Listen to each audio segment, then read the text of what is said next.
Oke, halo semuanya. Ini adalah produk keempat dari Rionix-nya Sades. Ya, sebuah keyboard yang justru ini kelasnya di bawahnya XO723 kemarin ya.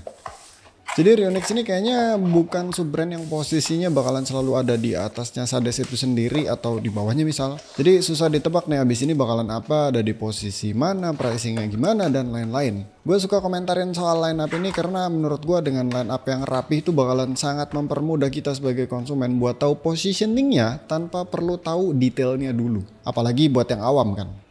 Tapi ya, it is what it is, keyboardnya udah ada di sini dan bakalan gua bahas, siapa tahu cocok buat kalian. Ya, jadi keyboard barunya Rionix ini namanya FO104. Dia ini dijual dengan harga 400 ribuan, dia ada 3 varian switch ya, red, blue, brown alias linear, clicky, dan juga tactile. Kayak biasa kalau minat sikat pakai link yang ada di deskripsi di bawah. Oke, so di mechanical keyboard ini kan konsumennya seolah terbagi menjadi 3 ya. Ada konsumen secara umum, ada juga konsumen yang hobi tapi di keyboard pre-built, ada juga konsumen yang hobi tapi di keyboard custom. Nah, si keyboard ini menurut gua dia straight to the point, kelihatan lebih cocok itu buat konsumen secara umum. Kenapa? Karena ya ini keyboard pastinya nggak pakai mounting style aneh-aneh, dia tray mount aja standar. Terus juga internalnya ini dia nggak ada sound modifier sama sekali. Bahkan sampai ke kabelnya pun ini masih pakai kabel yang nempel kayak gini, bukan yang detachable. Terus juga pilihan switchnya ini kan dia pakai OTEMU dan layoutnya juga layout full size ANSI 104 keys.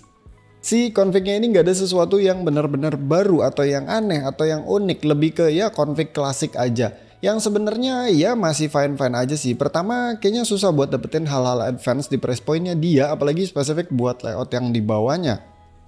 Kedua, buat keyboard full size under 500 ribu itu kayaknya emang gak ada yang gimana-gimana ya. Seingat gua kayak Atom 96 tuh dia plate-nya plastik, terus dia stabless juga alias nggak pakai step.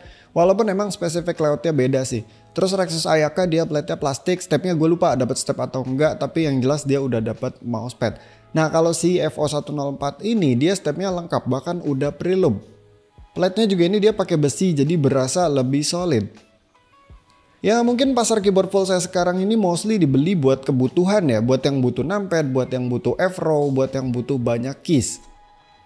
Beda cerita sama keyboard-keyboard yang layoutnya lebih compact, yang gua rasa kebanyakan itu hasil win-win solution antara keinginan dan juga kebutuhan. Sebenarnya kan ya kalau kita punya keyboard dengan tombol yang lengkap itu kan ada enaknya. Ya kita jadi nggak perlu ribet buat pakai shortcut macam-macam, walaupun space meja kita jadi kemakan abis sih. Di sini juga FO104 tuh pakai keycaps yang standar, bener-bener hitam semua. Ini tembus backlight by the way. Ya sebenarnya single color kayak gini menurut gua nggak jelek sih ya, soalnya gue juga punya keyboard custom yang keycapsnya tuh single color, hitam semua. Cuma secara umum kalau keycapsnya itu lebih dari satu warna itu kelihatan lebih menarik, apalagi konteksnya kalau buat keyboard yang harganya di bawah 500 ribu yang selama ini ya keycapsnya kayak gini hitam semua. Oke, terus di sini FO104 ini punya hal yang bagus yang kayaknya sih buat di kelasnya dia tuh cuman dia doang yang punya. Tapi ada hal yang disayangkannya juga. Yes, jadi dia ini punya yang namanya top cover yang bisa dicopot pasang. In my opinion, pas top covernya dipakai tuh dilihatnya jauh lebih cakep sih daripada keyboard-keyboard full size yang floating keys alias tanpa top cover sama sekali. Ini mekanismenya pakai klip ya, nggak susah-susah amat sih buat bongkar pasangnya. Tapi sayangnya pas posisi dipasang fittingnya dia tuh nggak ketat. Jadi ini masih ada gap yang bikin top covernya ini masih bisa goyang-goyang. Gue nggak tahu juga ya ini kejadian di unit gue doang atau yang lainnya pun sama.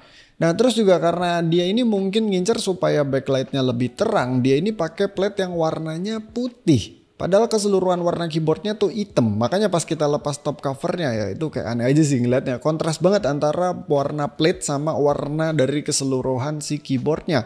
Walaupun balik lagi gue lebih suka pasang top covernya sih. Ini nggak cuma soal looks doang, gara-gara plate-nya putih dengan coating doff, jadi kalau kita copot switch tuh dia bakalan gampang banget tinggalin bekas. Sebenarnya ini bukan lecet ataupun baret ya, kita bisa bersihin kok. Cuma repot aja kan ya, mesti bersihin tiap kali copot switch biar si plate-nya itu kelihatan bersih lagi. Ini gue pernah temuin juga sih coating plate kayak gini di keyboard lain, tapi gue lupa apaan. Anyway ya keyboard ini udah outsop juga, tapi outsopnya 3 pin OTEMU socket, jadi nggak semua switch itu bisa masuk ke sini. Cuma switch-switch yang pinnya tuh kecil doang kayak OTEMU, konten, KTT dan lain-lain, gue nggak hafal juga sih. Ya ini makanya tadi di kelengkapannya tuh udah dapet keycaps puller sama switch puller. Tapi kayak biasa gue nggak rekomenin pakai puller kayak gini ya, apalagi kalau sering banget buat bongkar pasang. Mendingan invest deh ke 2-in-1 puller aja. Soalnya lebih aman buat keycaps dan lebih gampang buat cabut switchnya. Buat switch bawahnya ini kayaknya tadi udah gue sebut ya, dia pakai OTEMU. Unit yang ada di gue ini varian brown switch, jadi dia karakteristiknya tactile. Kita coba denger dulu typing testnya.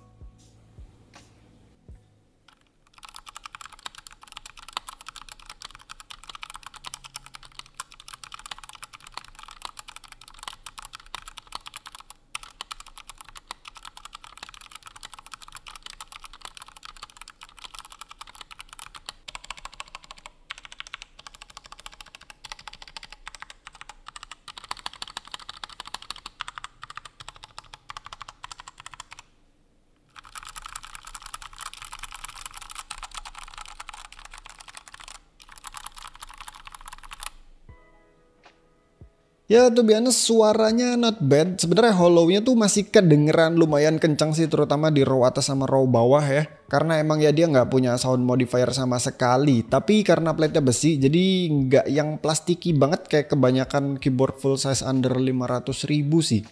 Keycapsnya juga dia lumayan tebal yang biasanya itu ngebantu biar suaranya nggak kecrek-kecrek plastiki banget. Ini keyboard juga by the way fiturnya cukup lengkap, kayak contohnya soal backlight aja, ini dia beneran RGB, fully RGB, bukan rainbow-rainbowan atau yang pakai zona-zonaan tipikal keyboard full size 300-400 ribuan. Dan bahkan dia juga udah ada softwarenya yang bisa dipakai buat atur RGB-nya selain bisa pakai kombinasi FN ya. Terus juga pastinya di sini kita bisa mapping per keys kecuali tombol FN dan kita juga bisa buat atur makronya. So bisa dibilang kalau ngelihat secara keseluruhan ini keyboard tuh kayak posisinya ada di tengah-tengah ya. Dia masih di atasnya keyboard-keyboard full size yang masih pakai plat plastik, yang staples, yang nggak RGB dan nggak punya software.